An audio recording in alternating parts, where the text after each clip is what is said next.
Message de Philippe Christori, évêque de Chartres, en ce vendredi 28 mars 2025. Au cœur du carême, des fêtes à vivre pleinement. La mi-carême permet de souffler au milieu du parcours exigeant qui prépare nos communautés à célébrer le Triduum pascal avec la résurrection de Jésus-Christ comme le point d'orgue de la vigile pascale. Cette brève pause permet de réfléchir à notre approfondissement spirituel, à notre prière quotidienne, à notre attention à autrui, à notre réponse aux demandes d'aide venant de proches ou d'associations qui œuvrent au nom du Christ pour secourir les victimes de tant de drames dans le monde. Chacun choisit librement la réponse qu'il souhaite apporter à ceux qui manquent de tout. Si vous recevez mon message, c'est déjà que vous bénéficiez de l'électricité et d'un accès à Internet, ce qui n'est pas le cas pour tant de pauvres. Certes, d'autres épreuves peuvent affecter profondément notre vie et ôter toute quiétude. C'est pourquoi il est nécessaire de prier les uns pour les autres. N'hésitez pas à me faire part de vos intentions de prière, que je puisse les présenter au Seigneur lors de l'Eucharistie que je célèbre chaque jour. Cela concrétisera notre communion au-delà de la simple lecture de ce texte. Je souhaite revenir sur Saint Joseph, que nous fêtions le 19 mars, n'ayant pas encore écrit sur sa vie si particulière. On se rappelle qu'il est promis à Marie, que leurs noces sont déjà scellées entre les deux familles, mais qu'ils ne vivent pas encore sous le même toit. Marie reçoit la visite de l'ange Gabriel, qui lui révèle l'immense projet de Dieu qu'il a choisi pour être la mère du Messie attendue par son peuple.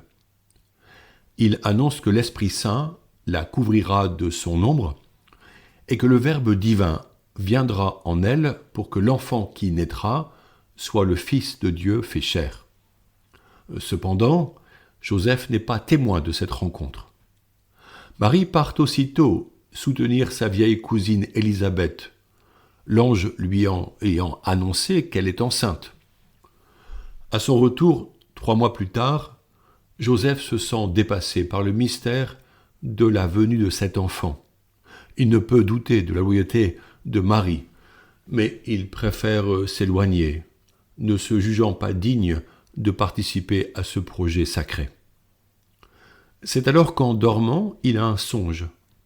La venue d'un ange qui lui demande de prendre chez lui Marie, son épouse, puisque l'enfant qu'elle attend vient du Saint-Esprit, et qui lui précise qu'il devra lui donner le nom de Jésus, ce qui signifie Dieu sauve.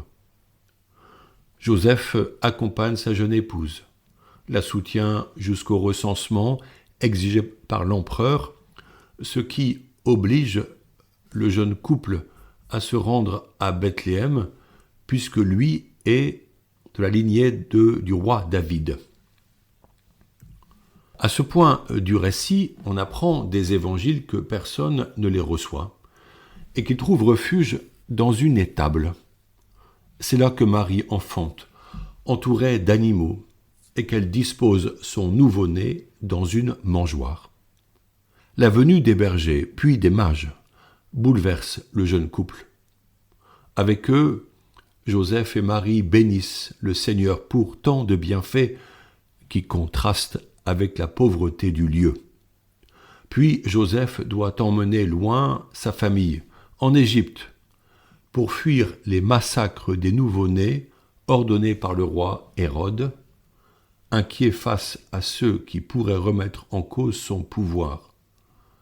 Plus tard, alors que le monarque est décédé, Joseph apprend d'un ange qu'ils peuvent rentrer à Nazareth. De Joseph, on ne sait que peu de choses. Lorsque Jésus a 12 ans, il se rend en pèlerinage à Jérusalem avec Marie et leur jeune fils. Or Jésus n'est pas avec eux dans la caravane de retour. S'en apercevant, Joseph et Marie le recherchent 3 jours durant pour le découvrir assis parmi les docteurs en conversation sur les questions de loi et de foi. Marie est bouleversée, et reproche à son fils de s'être ainsi absenté. Joseph ne dit rien et accueille les faits comme s'il avait saisi que cela faisait partie du mystère que porte son enfant. Ensuite, on ne sait plus rien de la vie de saint Joseph. Il accomplit sa mission de père putatif en protégeant Jésus, en lui donnant un foyer où l'amour guide les relations et en lui apprenant son métier de charpentier.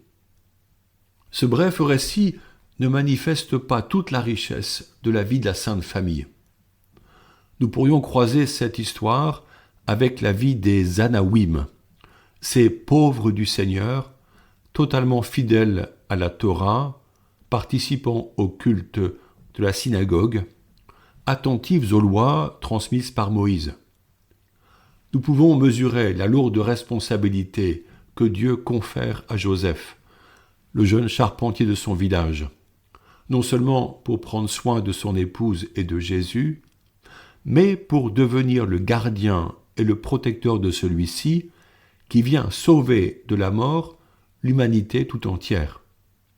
Si on admire la Vierge Marie pour son assentiment parfait à la demande de Dieu, il faut méditer sur l'assentiment quotidien de cet homme que l'on dit juste, c'est-à-dire fidèle à faire la volonté de Dieu, et qui ordonne toute sa vie à l'éducation de l'enfant Dieu, afin que, plus tard, il soit prêt pour sa mission future, dont Joseph ne sera pas le témoin sur terre. On peut écrire sans hésiter que Joseph, tout en partageant la vie quotidienne avec Marie et leur fils, est pleinement consacré en vue du royaume. La foi de l'Église affirme comme un dogme que Marie demeure vierge après cette naissance. Aussi Joseph vit une parfaite chasteté pour être entièrement offert à la volonté divine.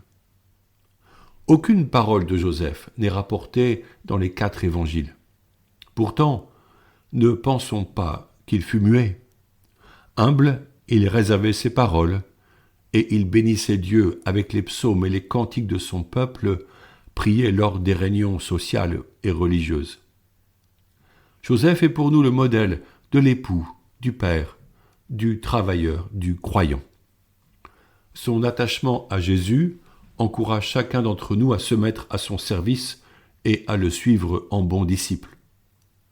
Beaucoup de témoignages rapportent qu'il intercède pour nos besoins, pour nos métiers et nos préoccupations matérielles.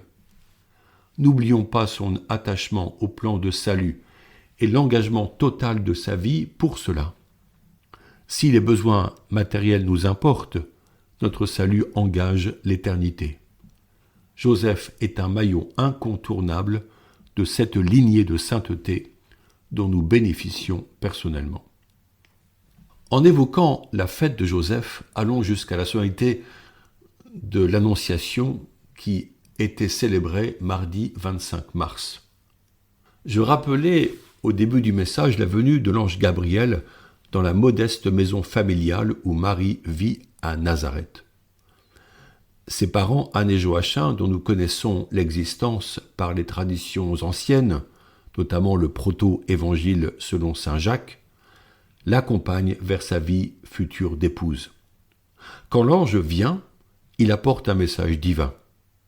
Au mont Horeb, Moïse vit un ange dans un buisson en feu. Et le texte dit que Dieu lui-même lui parla afin de lui révéler son nom. Je suis qui je suis. Ici, Dieu envoie son messager, du grec angelos, mot traduit par ange, qui est son porte-parole. Je le cite. « Je te salue, comblé de grâce, le Seigneur est avec toi. » Le terme grec « kekaritomene » est unique et complexe à traduire. Il signifie que Marie est enveloppée par la grâce, couverte par la nuée qui surplombait la tente de la rencontre dans le désert. La présence de Dieu saisit tout son être pour transmettre en elle cette vie nouvelle dès qu'elle acquiesce en répondant « Voici la servante du Seigneur, que tout m'advienne selon ta parole. » Qui sera cet enfant dont elle accepte d'être la mère.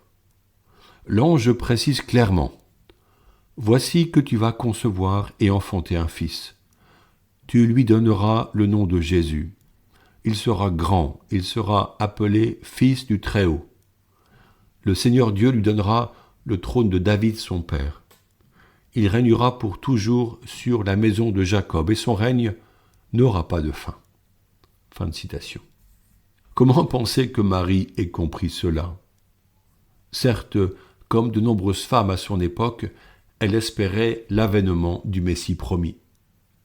Mais que serait cet enfant tombé du ciel ? Comment concevoir ce que signifie « Fils du Très-Haut » ?